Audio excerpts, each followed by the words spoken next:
Hi everyone, what's up? It's Del. I hope that you're all having a better day than I am today. Last night, I was just thinking to myself, you need to start being more positive, or at least trying to. So, as most of you know, I have been dealing with a lot of health issues lately.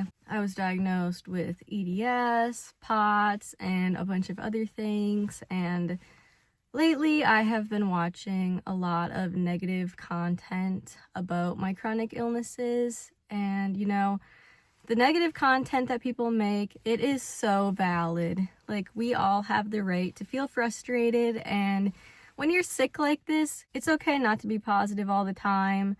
And these illnesses, they will bring down even the strongest people. Like, they will bring you to your knees. But on the other hand, just focusing on the negative aspects of your life and, even your chronic illness, that is not healthy. So yeah, last night I was just thinking to myself, I need to start focusing on the positive aspects of my life. I need to remind myself that even though I'm dealing with a lot right now, I still have a lot to be grateful for. This isn't the end of my life. I'm in a really bad patch right now, especially because my health issues, for the most part, are just completely unmanaged. My POTS right now is just so extremely flared up, and I am having a really hard time getting in to see a specialist for this. My primary doctor, she knows a little bit about POTS, but honestly, not a lot. Like, I've asked her for advice, and she doesn't really have any, so I'm just waiting and waiting to get in with a specialist. I don't know how long it's going to be. It could be months, for all I know, even a year. That's what I was told anyway, that these appointments are really hard to get. So I'm kind of on my own right now. And, that's a big part of why I've been doing so much research about my chronic illnesses, because I'm trying to figure out what I can do to get this under control, because my symptoms have been absolutely insane, and I think I'm becoming deconditioned just from not being active enough. And it's so easy to get deconditioned if you have POTS. I don't know, it's just not looking good. But despite all of that, last night I was just talking to myself and reminding myself that this negative headspace that I'm in right now is not healthy. I've been so depressed that I kind of just quit leaving my bed for a long time, honestly. Like, I went weeks where all I would do is just lay in bed, and honestly, that was making all of my health problems even worse. That kind of goes into the deconditioning I just talked about. So I went to bed last night, and I was just like, okay, Del, things aren't looking good, but we're gonna turn this around. And we're going to start tomorrow with a better mindset. I'm like, Del, you're going to walk on the treadmill tomorrow. We're going to start, slowly starting to exercise again, because I know with POTS, it's kind of a fine line. You need to be careful not to overdo it, but also just lying around doing nothing is not good either. So I'm like, okay, I'm going to get up, I'm going to go on a walk. I'm going to start the day in a better headspace and see how it goes. Well, this morning I wake up and first thing I notice is I have this pounding headache. It hurt really bad, and I think it has something to do with the fact that I've been trying to cut out caffeine. I low-key am addicted to it, so if I don't have caffeine, I will get really bad headaches. So right away I woke up and I just was not feeling the best. Well, let's be real, when do I ever feel good? These days I don't, but I felt a little extra bad because of the headache. And if you saw my last video, then you know that I got blood work done recently to get tested for a bunch of different autoimmune diseases, and there was some kind of celiac test in that as well, because we suspect that I potentially might have that. We don't know yet, but that's what the tests are for. I had my blood drawn about 4 weeks ago. Yeah, it'll be 4 weeks tomorrow. And a lot of you in the comments were saying, that's kind of a long time to be waiting for the results. It shouldn't take that long. So I decided to contact my primary doctor. She's the one that ordered the blood work. And I just messaged her and I asked her, when can I expect these results? Like, how much longer should I expect to wait? And the reason I didn't say anything sooner is because I looked up, different stuff about getting tested for autoimmune diseases, and some of the sources that I found said that it can be common to wait up to a month for results. How common that is, I don't know. A lot of people said they got theirs within days. So I'm not in healthcare, so I don't know how all of the processing works. But I contacted my doctor, and what she said shocked me. I literally broke down crying after I heard it. She told me that they didn't get any of the results from my blood work. Like, they didn't get any. For some reason, my blood work must not have got sent to the lab.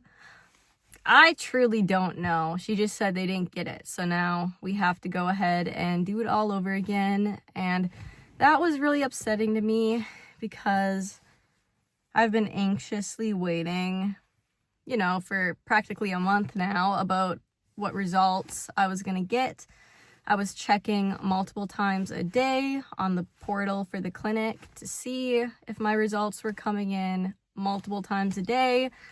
It's been causing me a lot of anxiety, and I want to know what's going on with my health. And I know that healthcare workers can make mistakes. Things happen. I try not to be too judgmental, but the fact that nobody let me know that this blood work needed to be taken again, that really upset me.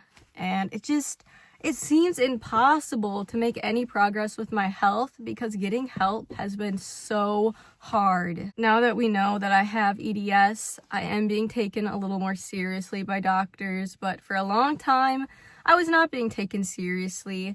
And even now that I am being taken more seriously, there has just been setback after setback after setback. Literally, trying to get in to see specialists has actually been a living hell. It's taking forever. Months and months are going by, and I'm just here suffering, and my health conditions are getting worse because I don't know what to do. Because I am not a doctor. I am not a healthcare professional.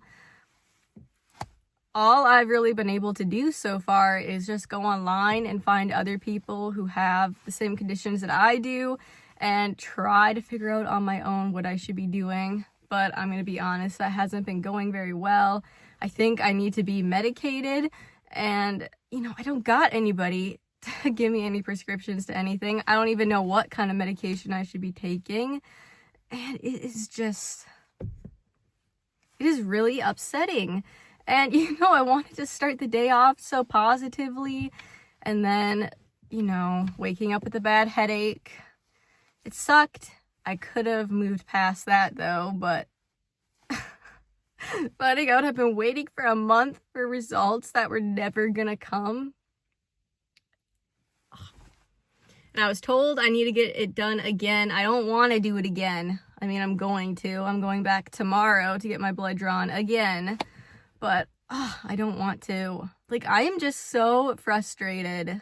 And they took a lot of blood. Like, where did my blood end up? Like, Sorry, I'm crashing out right now. But to be honest, I think it's a valid crash out because this is just...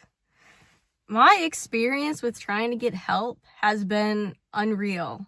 But I need to try to calm down. I can try to be more positive today, but it's hard. And like I said before, when you're chronically ill, it's perfectly valid to feel frustrated and to voice those frustrations. But I think there's a balance there because it's not good for you mentally to just focus only on the negatives. And when you're chronically ill, it can be really hard to find that balance. Especially for me right now because all of my symptoms are just flared up to the max. Oh, and another update I have for you guys. So in my previous video, I was talking about my TMJ issues. So I've been dealing with a lot of pain in this area and also like a lot of facial pain, like in these areas. So I've been seeing a TMJ specialist, and this TMJ specialist works with a lot of patients who have EDS. So he's someone who is knowledgeable, so that's why I feel like I can trust him. I got this custom-made splint that I have been wearing, and originally I thought that I was supposed to be wearing this splint at least 22 hours a day, which I'm so glad that's actually not the case because it's quite the contraption. I'll insert a picture. As you can see, it's quite the contraption. My mouth pretty much cannot open at all because of the elastic, so I can barely speak. And wearing that all throughout the day, that would be terrible. But apparently, it's only at night, which is not what they said initially, but I don't know. I was also under the impression that I was getting Botox, but after talking to the specialist a little more, we decided that I'm going to try just wearing the splint for a while, see what happens, see if I improve, just to see if Botox is actually going to be necessary. So that's a little update on that. I guess that's all I've got to say for today. So thank you so much to anyone who's made it to the end of the video.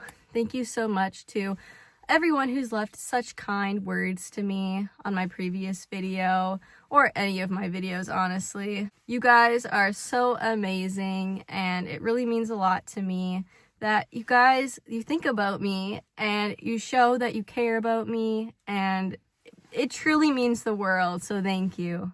Until next time.